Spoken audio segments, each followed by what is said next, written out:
കഴിഞ്ഞ ശനിയാഴ്ച അടുത്തുള്ള കടയിൽ പോകുന്നുവെന്ന് പറഞ്ഞാണ് ചിത്രപ്രിയ മലയാറ്റൂരിലെ വീട്ടിൽ നിന്നും പുറത്തേക്ക് പോയത്. പിന്നെ രാത്രിയായിട്ടും അവൾ തിരിച്ചെത്തിയില്ല. അതോടെ കുടുംബം നൽകിയ പരാതിയിൽ പോലീസ് നടത്തിയ അന്വേഷണമാണ് പ്രണയപ്രതികാരത്തിൻ്റെ ചുരുളഴിച്ചത്. മലയാറ്റൂരിൽ 19-കാരിയെ കൊലപ്പെടുത്തിയ കേസിൽ നിർണായകമായത് CCTV ദൃശ്യങ്ങളാണ്. ചിത്രപ്രിയയെ കാണാതായ ശനിയാഴ്ച പെൺകുട്ടി ആൺസുഹൃത്ത് അലൻ്റെ ബൈക്കിൽ പോകുന്ന ദൃശ്യങ്ങൾ പോലീസിന് ലഭിച്ചിരുന്നു. ആദ്യം പ്രതി ചോദ്യങ്ങളിൽ നിന്നും ഒഴിഞ്ഞു മാറിയെങ്കിലും 2 ദിവസത്തിന് ശേഷം മൃതശരീരം കണ്ടെത്തിയതോടെ കൊലപാതകത്തിൻ്റെ ചുരുളഴിഞ്ഞു. കേസിൽ അലൻ്റെ സുഹൃത്തുക്കൾക്കും പങ്കുണ്ടോ എന്ന് പോലീസ് പരിശോധിക്കുന്നു.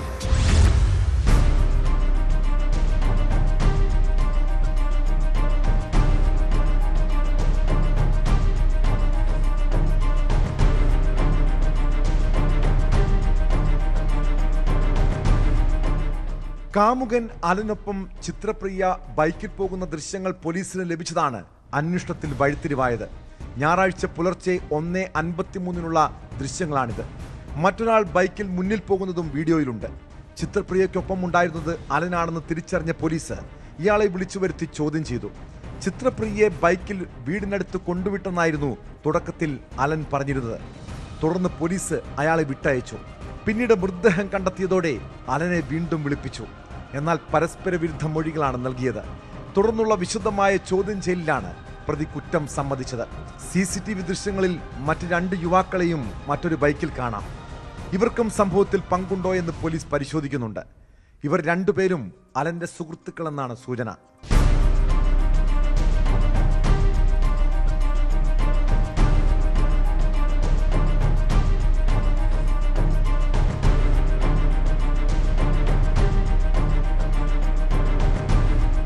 ശനിയാഴ്ച രാത്രിയും ഞായറാഴ്ചയും പെൺകുട്ടി ഈ സംഘത്തിനൊപ്പം ഉണ്ടായിരുന്നെന്നാണ് പോലീസ് നിഗമനം.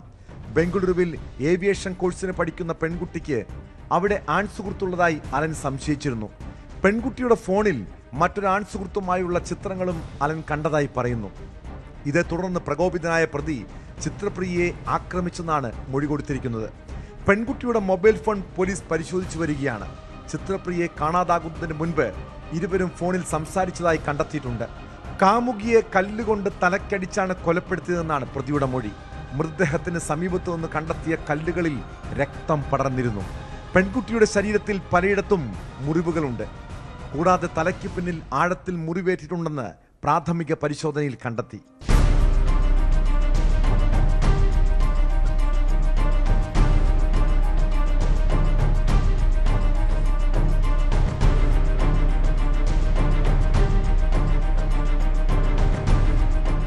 News 18 കൊച്ചി.